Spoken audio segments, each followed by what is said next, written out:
शुक्रवार के दिन सुने माता अन्नपूर्णा की पौराणिक कथा। माता अन्नपूर्णा की शुक्रवार के दिन सुबह घी का दीपक जलाकर मां अन्नपूर्णा की पूजा अर्चना करने के बाद कथा पढ़नी या सुननी चाहिए। अन्नपूर्णे सदा पूर्णे शंकर प्राण वल्लभे ज्ञान वैराग्य सिद्ध्यर्थम भिक्षाम देहि च पार्वती। माता च पार्वती देवी पिता देवो महेश्वरा बांधवा शिव भक्ताश्च स्वदेशो भुवनत्रयम्। एक समय की बात है, काशी निवासी धनंजय की पत्नी का नाम सुलक्षणा था।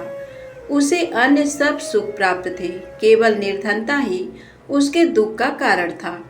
ये दुख उसे हर समय सताता था। एक दिन सुलक्षणा अपने पति से बोली, स्वामी आप कुछ उद्यम करो तो काम चले, इस प्रकार कब तक काम चलेगा। सुलक्षणा की बात धनंजय के मन में बैठ गई और वह उसी दिन विश्वनाथ शंकर जी को प्रसन्न करने के लिए बैठ गया और कहने लगा, हे देवादिदेव विश्वेश्वर, मुझे पूजा पाठ कुछ आता नहीं है, केवल तुम्हारे भरोसे बैठा हूँ। इतनी विनती करके वह 2-3 दिन भूखा प्यासा बैठा रहा। ये देखकर भगवान शंकर ने उसके कान में अन्नपूर्णा अन्नपूर्णा अन्नपूर्णा इस प्रकार 3 बार कहा। ये कौन क्या कह गया, इसी सोच में धनंजय पड़ गया कि मंदिर में आते ब्राह्मणों को देखकर पूछने लगा, पंडित जी अन्नपूर्णा कौन है।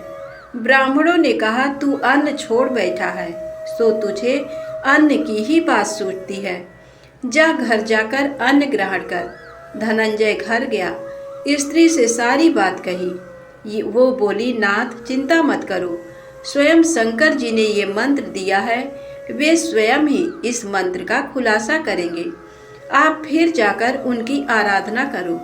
धनंजय फिर जैसा का तैसा पूजा में बैठ गया। रात्रि में शंकर जी ने आज्ञा दी, कहा तू पूर्व दिशा में चला जा, वहाँ अन्नपूर्णा का नाम जपता जाता और रास्ते में फल खाता, झरनों का पानी पीता जाता। इस प्रकार कितने ही दिनों तक धनंजय चलता गया। वहाँ उसे चांदी सी चमकती वन की शोभा देखने में आई। सुंदर सरोवर देखने में था। उसके किनारे कितने ही अप्सराएं झुंड बनाए बैठी थी, एक कथा कहती थी और सब माँ अन्नपूर्णा इस प्रकार बार बार कहती थी। ये अगहन मास की उजेली रात्रि थी और आज से ही व्रत का आरंभ था। जिस शब्द की खोज करने वह निकला था, वह उसे वहां सुनने को मिला। धनंजय ने उनके पास जाकर पूछा, हे देवियों आप ये क्या करती हो। उन सब ने कहा, हम सब माँ अन्नपूर्णा का व्रत करती हैं। व्रत करने से गई, पूजा क्या होता है, ये किसी ने किया भी है, इसे कब किया जाए, कैसा व्रत है और कैसी विधि है, मुझसे भी कहो। वे कहने लगी, इस व्रत को सब कोई कर सकते हैं। 21 दिन के लिए 21 गांठ का सूत लेना चाहिए। 21 दिन यदि ना बने तो 1 दिन उपवास करें, ये भी ना बने तो केवल कथा सुनकर प्रसाद लें। निराहार रहकर कथा कहें। कथा सुनने वाला कोई ना मिले तो पीपल के पत्तों को रख, सुपारी या घृत कुमारी को सामने रखकर, दीपक को साक्षी कर, सूर्य, गाय, तुलसी या महादेव को बिना कथा सुनाए मुख में दाना ना डालें। यदि भूल से कुछ पड़ जाए तो 1 दिवस फिर उपवास करें। व्रत के दिन क्रोध ना करें और झूठ ना बोलें। धनंजय बोला, इस व्रत के करने से क्या होगा। वे कहने लगी, इसके करने से अंधों को नेत्र मिले, लूलों को हाथ मिले, निर्धन के घर धन आए, बांझन को संतान मिले, मूर्ख को विद्या आए। जो जिस किसी कामना से व्रत करे, माँ उसकी इच्छा पूरी करती है। वह कहने लगा, बहनों मेरे भी धन नहीं है, विद्या नहीं है, कुछ भी तो नहीं है, मैं तो दुखिया ब्राह्मण हूँ, मुझे इस व्रत का सूत दोगी। उन्होंने कहा, हाँ भाई तेरा कल्याण हो, मैं तुझे सूत दूंगी, ले इस व्रत का मंगल सूत ले। धनंजय ने व्रत किया। व्रत पूरा हुआ तभी सरोवर में से 21 खंड की सुवर्ण सीढ़ी हीरा मोती जड़ी हुई प्रकट हुई। धनंजय जय अन्नपूर्णा अन्नपूर्णा कहता जाता था। इस प्रकार कितनी ही सीढ़ियां उतर गया। तो क्या देखता है कि करोड़ों सूर्य से प्रकाशमान अन्नपूर्णा का मंदिर है। उसके सामने सुवर्ण सिंहासन पर माता अन्नपूर्णा विराजमान है। सामने भिक्षा हेतु शंकर भगवान खड़े हैं। देवांगनाएं चमर डुलाती हैं। कितनी ही हथियार बांधे पहरा देती हैं। धनंजय दौड़कर जगदम्बा के चरणों में गिर गया। देवी उसके मन का क्लेश जान गई। धनंजय कहने लगा, माता आप तो अंतर्यामिनी हो, आपको अपनी दशा क्या बताऊं। माता बोली, मेरा व्रत किया है, जा संसार तेरा सत्कार करेगा। माता ने धनंजय की जिह्वा पर बीज मंत्र लिख दिया। अब तो उसके रोम रोम में विद्या प्रकट हो गई। इतने में क्या देखता है कि वह काशी विश्वनाथ के मंदिर में खड़ा है। माँ का वरदान ले धनंजय घर आया। सुलक्षणा से सभी बातें कही। माता जी की कृपा से उसके घर में संपत्ति उमड़ने लगी। छोटा सा घर बहुत बड़ा गिना जाने लगा। जैसे शहद के छत्ते पर मक्खियां जमा होती हैं, उसी प्रकार अनेक सगे संबंधी आकर उसकी बड़ाई करने लगे। कहने लगे, इतना धन और इतना बड़ा घर, पर संतान नहीं तो इस कमाई का भोग कौन करेगा। सुलक्षणा से संतान नहीं है, इसलिए तुम दूसरा विवाह करो। अनिच्छा होते हुए भी धनंजय को दूसरा विवाह करना पड़ा और सती सुलक्षणा को सौत का दुख उठाना पड़ा। इस प्रकार दिन बीतते गए। फिर नए बंधन से बंधे पति से सुलक्षणा ने कहलाया कि हम व्रत के प्रभाव से सुखी हुए हैं, इस कारण ये व्रत छोड़ना नहीं चाहिए। ये माता जी का प्रताप है जो हम इतने संपन्न और सुखी हैं। सुलक्षणा की बात सुन धनंजय उसके यहाँ आया और व्रत में बैठ गया। नई बहू को इस व्रत की खबर नहीं थी। वह धनंजय के आने की राह देख रही थी। दिन बीतते गए और व्रत पूर्ण होने में 3 दिवस बाकी थे कि नई बहू को खबर पड़ी। उसके मन में ईर्ष्या की ज्वाला दहक रही थी। सुलक्षणा के घर आ पहुंची और उसने वहां भगदड़ मचा दी। वह धनंजय को अपने साथ ले गई। नए घर में धनंजय को थोड़ी देर के लिए निद्रा ने आ दबाया। इसी समय नई बहू ने उसका व्रत का सूत तोड़कर आग में फेंक दिया। अब तो माता जी का कोप जाग गया। घर में अकस्मात आग लग गई। सब कुछ जलकर खाक हो गया। सुलक्षणा जान गई और पति को फिर अपने घर ले आई। नई बहू रूठकर पिता के घर जा बैठी। पति को परमेश्वर मानने वाली सुलक्षणा बोली, नाथ घबराना नहीं, माता जी की कृपा अलौकिक है। पुत्र कुपुत्र हो जाता है पर माता कुमाता नहीं होती। अब आप श्रद्धा और भक्ति से आराधना शुरू करो, वे जाकर हमारा कल्याण करेंगी। धनंजय फिर माता के पीछे पड़ गया। फिर वहीं सरोवर सीढ़ी प्रकट हुई, उसमें माँ अन्नपूर्णा कहकर वह उतर गया। वहां जा माता जी के चरणों में बंदन रुदन करने लगा। माता प्रसन्न हो बोली, ये मेरी स्वर्ण की मूर्ति ले, उसकी पूजा करना, तू फिर सुखी हो जाएगा। जा, तुझे मेरा आशीर्वाद है। तेरी स्त्री सुलक्षणा ने श्रद्धा से मेरा व्रत किया है, उसे मैंने पुत्र दिया है। धनंजय ने आंखें खोली तो खुद को काशी विश्वनाथ के मंदिर में खड़ा पाया। वहां से फिर उसी प्रकार घर को आया। इधर सुलक्षणा के दिन चढ़े और महीने पूरे होते ही पुत्र का जन्म हुआ। गांव में आश्चर्य की लहर दौड़ गई। मानता आने लगा। इस प्रकार उसी गांव के निसंतान सेठ के पुत्र होने पर उसने माता अन्नपूर्णा का मंदिर बनवा दिया। उसमें माता जी धूमधाम से पधारी, यज्ञ किया और धनंजय को मंदिर के आचार्य का पद दे दिया।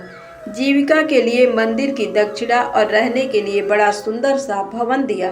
धनंजय स्त्री पुत्र सहित वहां रहने लगा। माता जी की चढ़ावे में भरपूर आमदनी होने लगी। उधर नई बहू के पिता के घर डाका पड़ा, सब लूट गया। वे भीख मांगकर पेट भरने लगे। सुलक्षणा ने ये सुना तो उन्हें बुला भेजा, अलग घर में रख लिया और उनके अन्न वस्त्र का प्रबंध कर दिया। धनंजय, सुलक्षणा और उसका पुत्र माता जी की कृपा से आनंद से रहने लगे। माता जी ने जैसे इनके भंडार भरे वैसे सबके भंडार भरे। बोलिए अन्नपूर्णा माता की जय। वैभव लक्ष्मी माता की कथा कहानी। धन के लिए माँ लक्ष्मी की पूजा का विधान है, लेकिन माँ लक्ष्मी के वैभव लक्ष्मी स्वरूप की पूजा का विशेष महत्व माना गया है। ये व्रत शुक्रवार के दिन रखा जाता है। ये व्रत स्त्री ही नहीं बल्कि पुरुष भी रख सकते हैं। इस व्रत से पति की सभी मनोकामनाएं पूरी होती हैं, सुख समृद्धि और सौभाग्य में वृद्धि होती है। आइए जानते हैं माता महालक्ष्मी की पौराणिक व्रत कथा। किसी शहर में लाखों लोग रहते थे। सभी अपने अपने कामों में व्यस्त रहते थे। किसी को किसी की परवाह नहीं थी। भजन कीर्तन भक्तिभाव दया माया परोपकार जैसे संस्कार कम हो गए। शहर में बुराइयां बढ़ गई थी। शराब जुआ रेस व्यभिचार चोरी डकैती वगैरह बहुत से गुनाह शहर में होते थे। इनके बावजूद शहर में कुछ अच्छे लोग भी रहते थे। ऐसे ही लोगों में शीला और उनके पति की गृहस्थी मानी जाती थी। शीला धार्मिक प्रवृत्ति की और संतोषी स्वभाव वाली थी। उनका पति भी विवेकी और सुशील था। शीला और उसका पति कभी किसी की बुराई नहीं करते थे और प्रभु भजन में अच्छी तरह समय व्यतीत कर रहे थे। शहर के लोग उनकी गृहस्थी की सराहना करते थे। देखते ही देखते समय बदल गया। शीला का पति बुरे लोगों से दोस्ती कर बैठा। अब वह जल्द से जल्द करोड़पति बनने का ख्वाब देखने लगा, इसलिए वह गलत रास्ते पर चल पड़ा। उसकी हालत रास्ते पर भटकते भिखारी जैसी हो गई थी। शराब जुआ रेस चरस गांजा वगैरह बुरी आदतों में शीला का पति भी फंस गया। दोस्तों के साथ उसे भी शराब की आदत हो गई। इस प्रकार उसने अपना सब कुछ रेस जुए में गंवा दिया। शीला को पति के बर्ताव से बहुत दुख हुआ, किंतु वह भगवान पर भरोसा कर सब कुछ सहने लगी। वह अपना अधिकांश समय प्रभु भक्ति में बिताने लगी।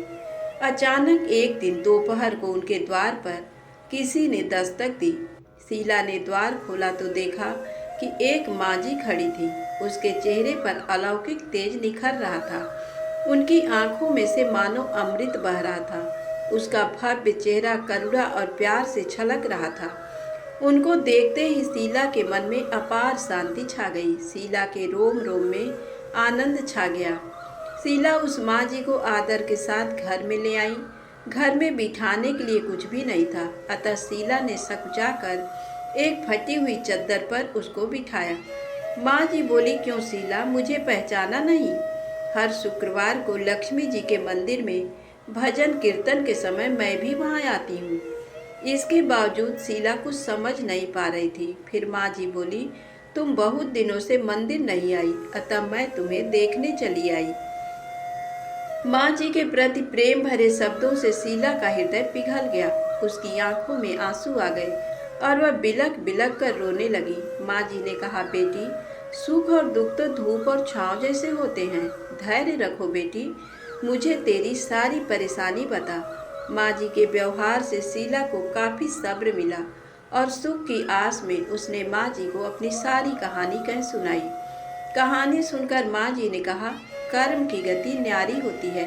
हर इंसान को अपने बुरे कर्म भुगतने ही पड़ते हैं, इसलिए तू चिंता मत कर। अब तू कर्म भुगत चुकी है, अब तुम्हारे सुख के दिन अवश्य आएंगे।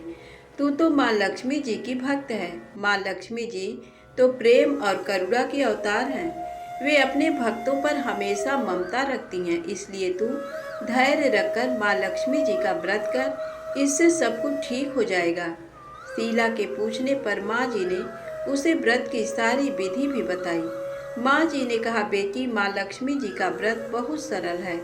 उसे वरद लक्ष्मी व्रत या वैभव लक्ष्मी व्रत कहा जाता है। ये व्रत करने वाले की सब मनोकामना पूर्ण होती है। वह सुख संपत्ति और दया प्राप्त करता है। शीला ये सुनकर आनंदित हो गई। शीला ने संकल्प करके आंखें खोली तो सामने कोई नहीं था। ये विस्मित हो गई कि माँ जी कहाँ चली गई। शीला को तत्काल ये समझते देर न लगी कि माँ जी और कोई नहीं, साक्षात लक्ष्मी जी ही थी। दूसरे दिन शुक्रवार था। सवेरे स्नान करके स्वच्छ कपड़े पहनकर शीला ने माँ जी द्वारा बताई विधि से पूरे मन से व्रत किया। आखिरी में प्रसाद वितरण हुआ। ये प्रसाद पहले पति को खिलाया। प्रसाद खाते ही पति के स्वभाव में फर्क पड़ गया। उस दिन उसने शीला को मारा नहीं, सताया भी नहीं। शीला को बहुत आनंद हुआ। उनके मन में वैभव लक्ष्मी व्रत के लिए श्रद्धा बढ़ गई। शीला ने पूर्ण श्रद्धा भक्ति से 21 शुक्रवार तक वैभव लक्ष्मी व्रत किया।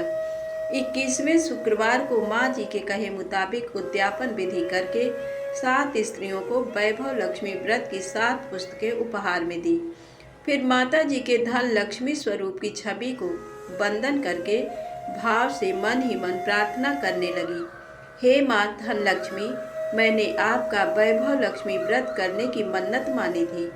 ये व्रत आज पूर्ण किया है। हे माँ, मेरी हर विपत्ति दूर करो, हमारा सबका कल्याण करो।